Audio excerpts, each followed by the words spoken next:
Vous n'avez pas grandi dans le chaos, vous avez grandi dans la transition. En tant que millénial, votre enfance appartenait à un monde analogique. Vous vous souvenez des téléphones fixes, de l'attente de votre émission préférée, diffusée à une heure précise, des jeux dehors, jusqu'à ce que les lampadaires s'allument. La vie se déplaçait plus lentement, les erreurs s'estompaient. Rien ne vous suivait pour toujours. Puis, presque sans avertissement, l'âge adulte est arrivé, et le monde avait changé. Soudain, tout est devenu numérique. Votre travail, vos relations, votre identité. Vous n'êtes pas simplement entré dans Internet. Vous avez été forcé d'y migrer votre existence entière. Les profils ont remplacé les présentations. Les statistiques ont remplacé le sens. La visibilité est devenue une monnaie. On en sait pourquoi les millénials sont souvent incompris. Vous n'êtes pas indécis ou fragile. Vous êtes une génération pont, la seule génération qui a dû s'adapter complètement d'un monde à un autre, tout en portant déjà des responsabilités d'adulte. Psychologiquement, cela a créé un trait rare mais coûteux, une grande adaptabilité associée à une instabilité intérieure chronique. Je m'appelle Christophe André. Je suis psychiatre et psychothérapeute depuis plus de 30 ans. J'ai consacré ma vie professionnelle à comprendre la souffrance humaine, particulièrement l'anxiété, la dépression et les troubles émotionnels qui caractérisent notre époque moderne. Et ce que j'observe chez les millénials n'est pas une faiblesse. C'est une adaptation extraordinaire à des circonstances extraordinaires. Vous avez appris à vous mettre à jour constamment. Nouvelles compétences, nouvelles identités, nouvelles attentes. Vous avez appris à pivoter, à vous réinventer, à continuer d'avancer. Mais l'adaptabilité a une ombre. Quand vous êtes toujours en train de vous ajuster, vous vous sentez rarement ancré. Quand vous êtes toujours en train de devenir, vous vous sentez rarement accompli. Il y a une fatigue silencieuse qui vient du fait de ne jamais savoir quelle version de vous est suffisante. Vous vous souvenez d'un monde avant la comparaison constante, mais vous vivez maintenant à l'intérieur d'un tel monde. Vous vous souvenez de l'intimité, mais on attend de vous que vous performiez. Vous vous souvenez de la stabilité, mais vous avez mûri dans l'incertitude. Vous n'êtes pas brisé, vous êtes simplement debout entre deux mondes, portant le poids des deux. Et tout ce qui vient ensuite commence exactement ici. Chapitre 1, la trahison du contrat social. Vous n'avez pas été élevé dans la peur, vous avez été élevé dans l'espoir. En tant que millénial, le message que vous avez entendu était simple et souvent répété. Travaillez dur, faites les bonnes choses, et la vie prendra soin de vous. Allez à l'école, obtenez un diplôme, soyez responsable, soyez patient. Le succès était présenté non comme de la chance, mais comme un échange équitable. L'effort entrant, la stabilité sortant. Vous avez cru à cette promesse. Et plus important encore, vous avez organisé votre vie autour d'elle. Puis, juste au moment où vous entriez dans l'âge adulte, le sol s'est dérobé sous vos pieds. Le 11 septembre a brisé l'illusion de sécurité. Donc la crise financière de 2008 est arrivée alors que vous formiez votre identité professionnelle. Les emplois ont disparu. Les carrières ont stagné avant même de commencer. Les soldes de prêts étudiants ont augmenté plus rapidement que les salaires. Le logement est devenu hors de portée. Les règles que l'on vous avait enseignées à suivre ont cessé de fonctionner. Et personne ne vous a officiellement dit qu'elles avaient changé. C'est là que la blessure psychologique s'est formée. Quand un système échoue mais continue d'insister qu'il est juste, le dommage ne reste pas externe, il se tourne vers l'intérieur. Vous ne pensez pas « ce système est cassé », vous pensez « quelque chose doit être cassé en moi ». Ceci est du gaslighting économique. On vous demande de douter de votre propre réalité tout en portant les conséquences d'un effondrement que vous n'avez pas causé. Dans ma pratique clinique, j'ai vu des dizaines de jeunes adultes millénials assis en face de moi, convaincus qu'ils étaient le problème. Je ne comprends pas ce qui ne va pas chez moi, disent-ils. J'ai fait tout ce qu'on m'a dit de faire. Et quand je leur demande de me décrire leur parcours, je vois une litanie d'efforts extraordinaires suivie de résultats décevants. 2 diplômes universitaires, mais pas de poste permanent. 5 ans d'expérience, mais pas de promotion. 10 candidatures par semaine, mais pas de réponse. Ce n'est pas de l'échec personnel. C'est une trahison collective. Vous avez travaillé plus dur pour moins de sécurité. Vous avez retardé des étapes importantes de la vie, non pas parce que vous étiez irresponsable, mais parce que les mathématiques ne fonctionnaient plus. Pourtant, le récit culturel a déplacé le blâme sur vous. Paresseux, ayant droit, irréaliste. Alors vous avez intériorisé la contradiction. Vous avez tout fait correctement, et vous avez appris à vous sentir honteux quand même. Cette tension non résolue est devenue le bruit de fond de votre vie. Une anxiété de bas niveau qui ne s'éteint jamais complètement. Non pas parce que vous manquez de résilience, mais parce que vous avez été entraîné à faire confiance à un système qui a discrètement retiré sa promesse et vous a laissé en attente d'une récompense qui n'est jamais arrivée. En psychologie, nous appelons cela un traumatisme de trahison. Quand une entité en laquelle vous avez confiance, un parent, une institution, une société, viole fondamentalement cette confiance, cela crée une blessure spécifique. Et la guérison de cette blessure ne commence pas par travailler plus dur. Elle commence par nommer la vérité. Ce qui vous est arrivé n'était pas juste, et votre lutte n'est pas une preuve d'échec personnel. Chapitre 2. L'anxiété comme mode de vie. L'anxiété que vous vivez n'est pas bruyante. Elle ne ressemble pas toujours à de la panique. La plupart des jours, elle ressemble à un bruit de fond. Pour les millénials, l'anxiété n'est pas liée à une seule peur. Elle est liée à l'incertitude sans interrupteur. Quand la stabilité disparaît, le système nerveux s'adapte en restant alerte. Non pas parce que quelque chose ne va pas chez vous, mais parce que rien ne semble jamais complètement sûr. Vous vous réveillez déjà en vous préparant à l'email, à la facture, à la sensation subtile qu'une erreur pourrait tout défaire. C'est ce qui se passe quand une génération entière grandit sans filet de sécurité fiable. La sécurité de l'emploi est devenue conditionnelle. Les soins de santé sont devenus coûteux. Le logement est devenu spéculatif. L'avenir a cessé de ressembler à un endroit vers lequel vous vous dirigiez et a commencé à ressembler à quelque chose dont vous deviez vous défendre. Psychologiquement, votre corps a appris à vivre dans un état de combat ou de fuite de faible intensité. Le cortisol ne baisse jamais tout à fait. Le repos ne semble pas réparateur. Il semble risqué. Même les bons jours, il y a une tension qui bourdonne sous la surface. Et votre corps se souvient. Épaules tendues, mâchoire serrée, respiration superficielle, sommeil qui ne semble jamais assez profond. Ce ne sont pas des faiblesses personnelles, ce sont les empreintes physiques de l'incertitude à long terme. Dans ma consultation, je vois cela constamment.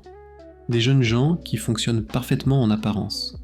Ils travaillent, ils socialisent, ils accomplissent des tâches, mais quand nous parlons de comment ils se sentent à l'intérieur, la réponse est presque toujours la même. Épuisé, en alerte, comme si j'attendais que l'autre chaussure tombe.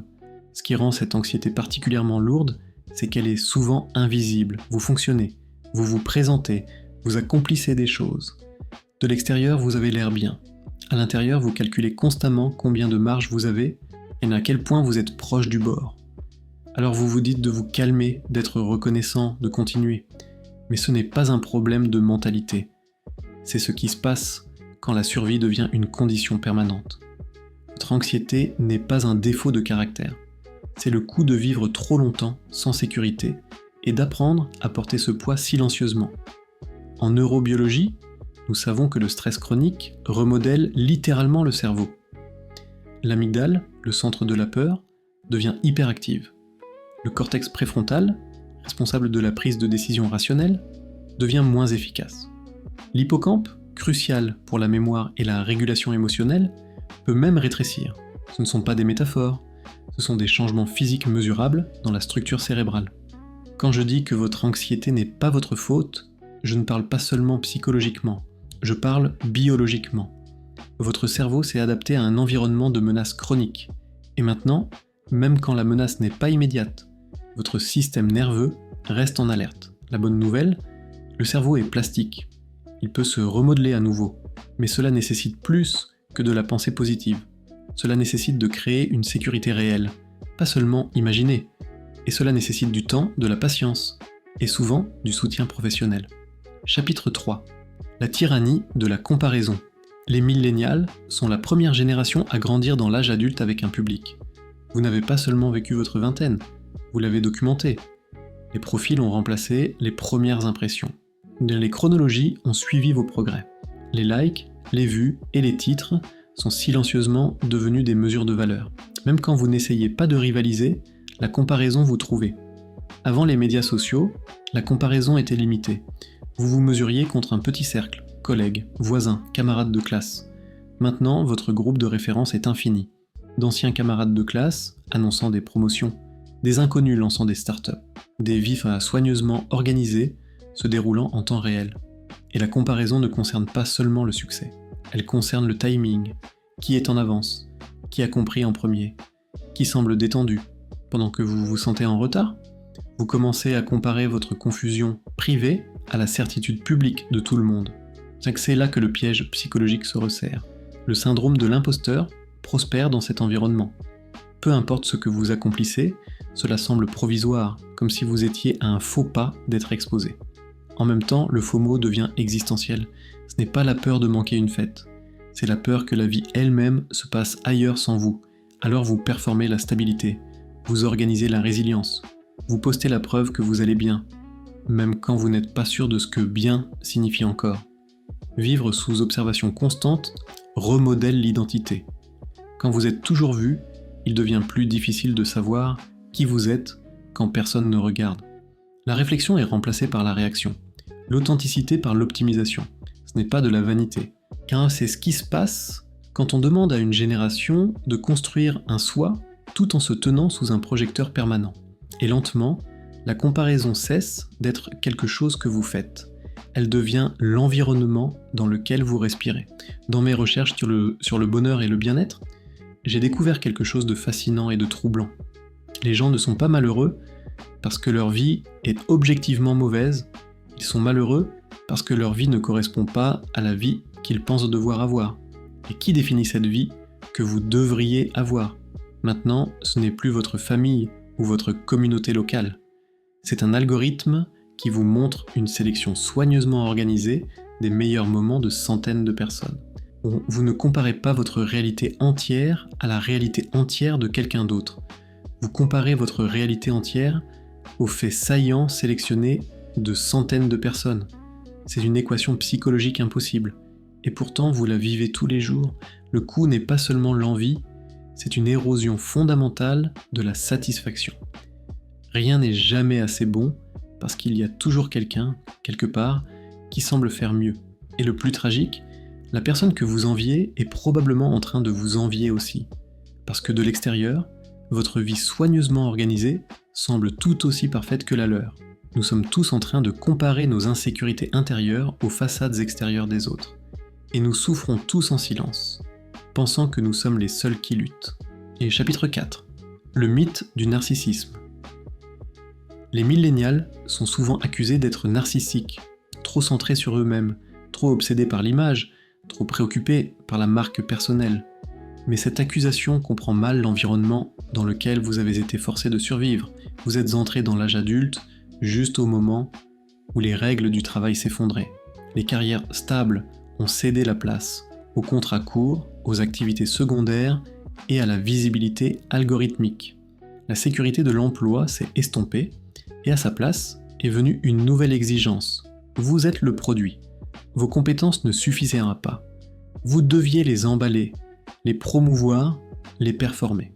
L'image de marque personnelle n'était pas de la vanité, c'était de l'adaptation. Quand les employeurs ont cessé d'offrir de la loyauté, l'identité est devenue un levier. Vous avez appris à vendre votre histoire parce que ne pas la raconter signifiait être invisible.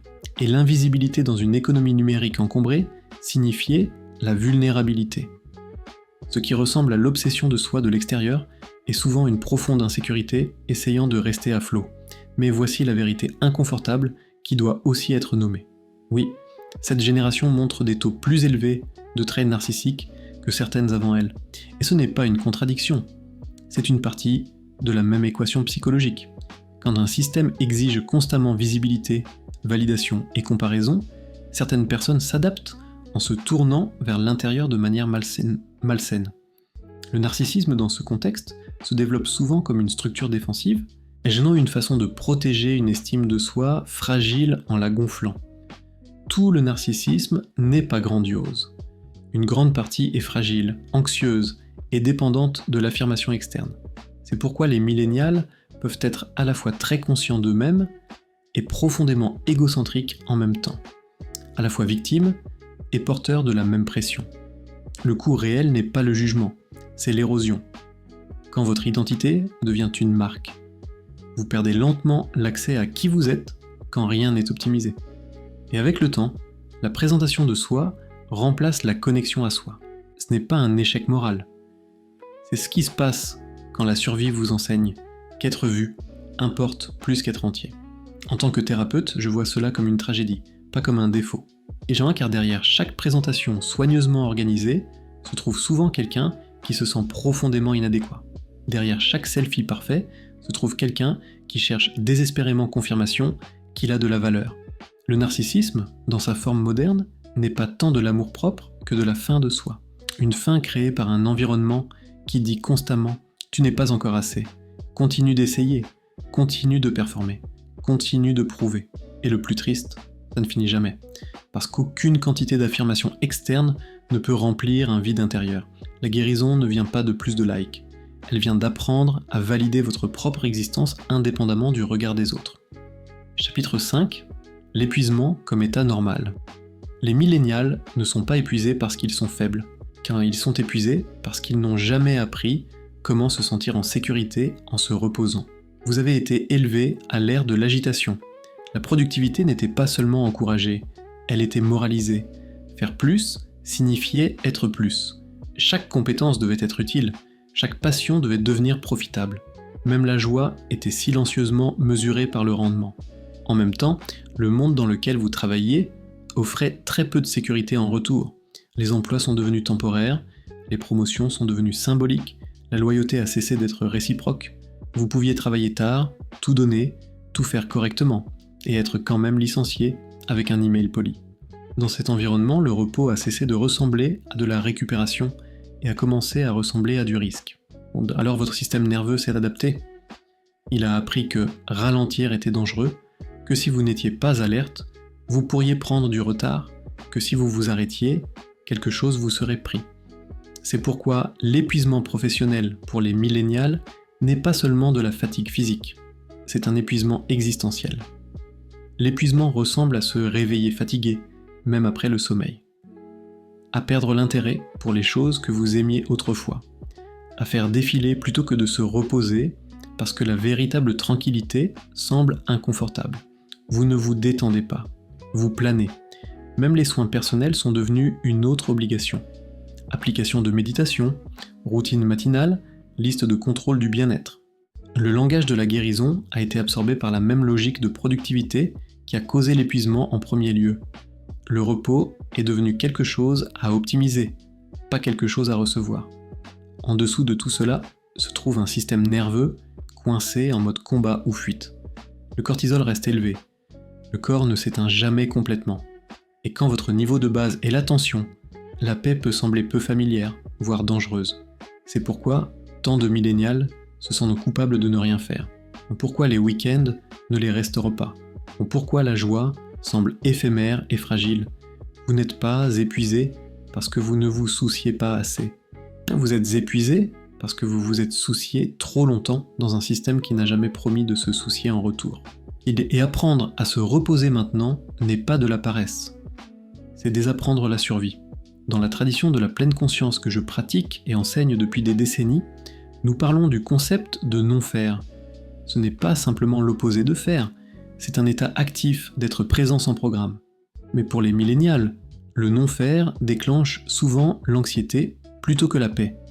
Parce que votre système nerveux a été entraîné que l'inactivité équivaut au danger. Réapprendre à se reposer n'est donc pas aussi simple que de prendre un jour de congé. C'est un reconditionnement neurologique profond. C'est apprendre à votre système nerveux que la sécurité est possible, même dans la tranquillité. Et cela prend du temps, de la patience, de la compassion envers soi-même, et souvent de l'aide professionnelle. Dans mon chapitre 6, les blessures de l'enfance. Pour comprendre la psyché milléniale, vous devez regarder en arrière, silencieusement, sans reproche, les foyers dans lesquels beaucoup d'entre vous ont grandi. Un grand nombre de millénials ont été façonnés par l'instabilité bien avant l'âge adulte. Le divorce est devenu commun. Les ménages à double revenu sont devenus nécessaires.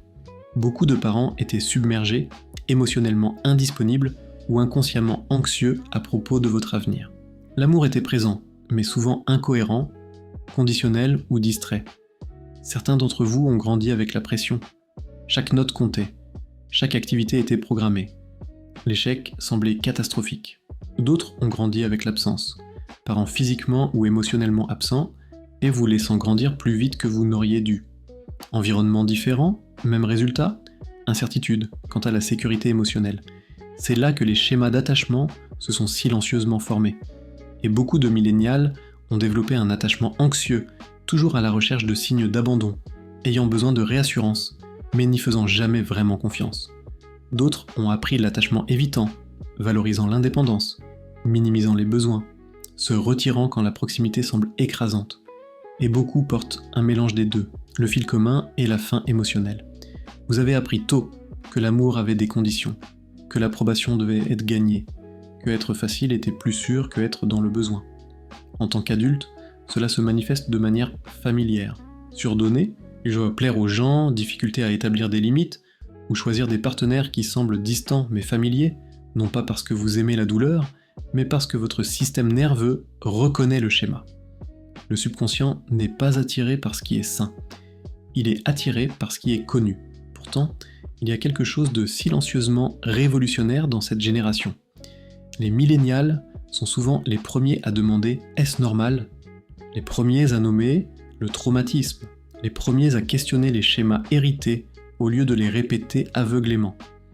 Cette conscience n'efface pas les blessures, mais elle crée la possibilité du changement. Et pour beaucoup d'entre vous, c'est là que le cycle commence à se briser. Dans ma pratique clinique, j'ai été témoin de ce phénomène remarquable. Et des millénials viennent me voir avec une conscience de leurs blessures que leurs parents n'ont jamais eue. Ils peuvent articuler « Je pense que j'ai un style d'attachement anxieux à cause de comment mon père était émotionnellement distant ».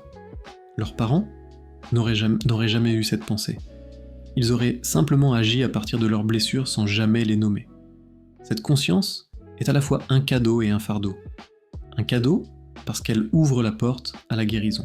Un fardeau parce qu'une fois que vous voyez vos blessures, vous ne pouvez plus prétendre qu'elles n'existent pas. Mais je crois profondément que c'est le chemin vers l'avant. Non pas à travers le déni, mais à travers la conscience. Non pas à travers la répétition, mais à travers la rupture délibérée du cycle. Chapitre 7. La peur de l'engagement de l'extérieur. Et donc il semble que les millénials évitent l'engagement, se mariant plus tard, ayant des enfants plus tard, hésitant quand d'autres attendent de la certitude. Mais cette hésitation n'est pas de l'indifférence, c'est de la révérence. Beaucoup de millénials ont grandi en regardant des relations qui semblaient stables sur le papier, mais semblaient creuses dans la réalité. Des parents qui restaient ensemble par obligation. Des disputes, tenues derrière des portes fermées. La distance émotionnelle normalisée comme l'âge adulte. Vous avez appris tôt que le mariage seul ne garantit pas la sécurité ou l'amour, alors vous êtes devenu prudent. Vous ne voulez pas simplement un partenaire, vous voulez l'alignement, vous voulez l'intimité sans effacement, l'engagement sans auto-trahison. Et dans un monde où la stabilité financière est fragile, et où les compétences émotionnelles n'ont jamais été formellement enseignées, cela ressemble à une décision à enjeu élevé. Il y a aussi du chagrin ici. Un chagrin pour les chronologies qui ne se sont pas déroulées comme promis, pour la pression silencieuse de regarder des pères avancer pendant que vous attendez encore de vous sentir prêt. Pour vouloir l'amour profondément, tout en craignant que choisir la mauvaise personne pourrait vous coûter des années ou vous-même. La tension centrale est simple mais lourde. Je veux la connexion, mais je ne veux pas disparaître à l'intérieur. Alors vous faites une pause, vous réfléchissez, vous attendez plus longtemps que les générations avant vous. Non pas parce que vous ne valorisez pas la famille, mais parce que vous la valorisez assez pour avoir peur de mal faire. Ce n'est pas la peur de l'amour, c'est la peur de répéter la douleur et enfin comprendre le prix de prétendre que tout va bien. Dans mes conversations avec des millénials sur les relations, j'entends constamment le même thème. Je ne veux pas reproduire ce que mes parents avaient, et quand je demande ce que leurs parents avaient, ils décrivent souvent non pas un mariage ouvertement toxique, mais quelque chose de plus subtil. Un mariage fonctionnel, mais sans passion. Un partenariat efficace, mais sans intimité émotionnelle. Une coexistence stable, mais dépourvue de joie. Leurs parents ont fait ce qu'on leur avait dit de faire. Se sont mariés, ont eu des enfants, sont restés ensemble. Mais à quel prix ? Et maintenant vous regardez cela et dites « je veux plus que ça ». Maintenant je veux une vraie connexion, ou je préfère être seul. C'est un niveau de conscience et de courage que je trouve remarquable, mais cela vient avec son propre ensemble de défis. Parce que quand vos normes sont si élevées et que vos modèles sont si imparfaits, comment savez-vous ce à quoi ressemble une relation saine ?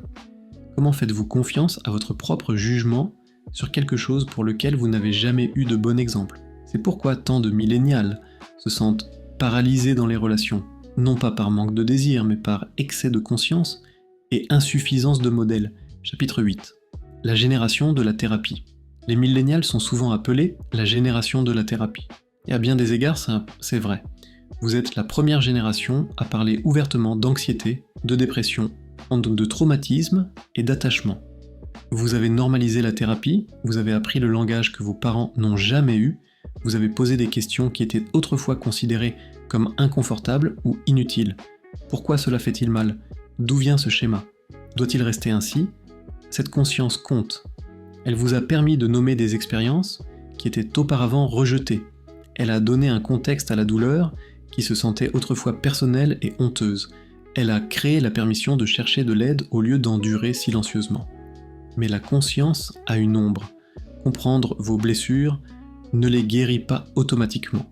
Connaître la terminologie ne change pas toujours le système nerveux.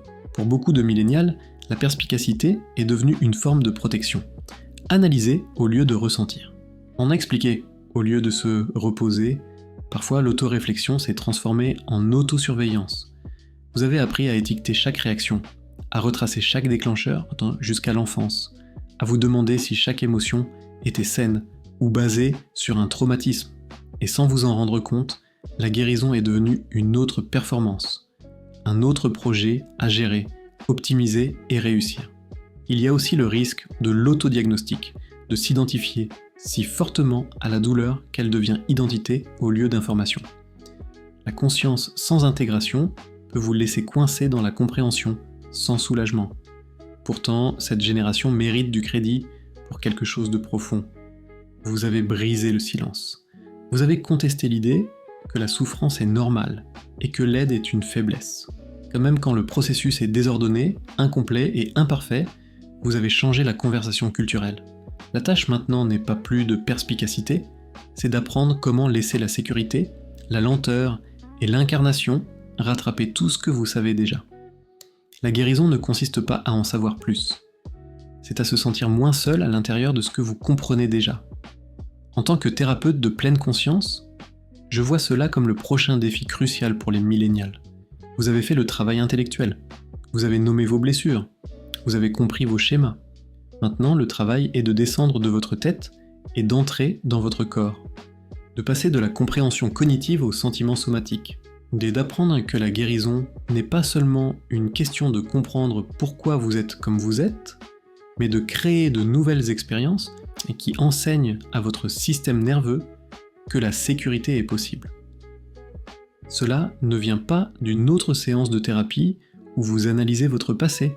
Cela vient de moments de présence incarnée où vous ressentez réellement dans votre corps ce que la sécurité, la connexion et le repos ressentent. C'est le prochain chapitre de la guérison milléniale, et c'est le plus difficile. Conclusion, les briseurs de cycles. Si vous êtes un millénial écoutant ceci, il y a quelque chose d'important que vous devez entendre. Vous n'échouez pas. Vous portez un poids qui n'a jamais été conçu pour être porté seul. On vous a remis une carte brisée et on vous a dit de trouver votre chemin quand même. Et vous avez absorbé l'effondrement économique, l'accélération culturelle, la négligence émotionnelle et la surcharge numérique, souvent en même temps. Il est logique que vous vous sentiez fatigué. Il est logique que vous vous remettiez en question. Cet épuisement n'est pas une faiblesse. C'est le coût de l'adaptation. Mais il y a une autre vérité en dessous. Les millénials ne sont pas la génération perdue. Vous êtes les briseurs de cycles. Vous êtes les premiers à regarder la douleur héritée et à dire « cela s'arrête avec moi ». Vous avez questionné les styles parentaux, les cultures de travail, les dynamiques relationnelles et le silence émotionnel qui ont été transmis sans question pendant des décennies. Vous avez appris le langage de la guérison, non pas parce que c'était tendance, mais parce que c'était nécessaire. Le travail que vous faites est largement invisible. Il ne vient pas toujours avec des jalons ou des applaudissements. Mais il compte. Quand vous choisissez la conscience plutôt que le déni, les limites plutôt que l'endurance, et l'honnêteté plutôt que l'apparence, vous réduisez le poids pour ceux qui viennent après vous. c'est à cela que cet épuisement est vraiment destiné. Alors accordez-vous un peu de grâce. Vous n'êtes pas en retard, vous reconstruisez sur un terrain instable avec plus de conscience que n'importe quelle génération avant vous. En tant que psychiatre qui a travaillé avec des milliers de patients au fil des décennies, je peux vous dire ceci avec certitude. Vous n'êtes pas brisé, vous êtes en train de vous réparer. Et ce processus de réparation, aussi douloureux soit-il, est l'un des actes les plus courageux qu'une personne puisse entreprendre.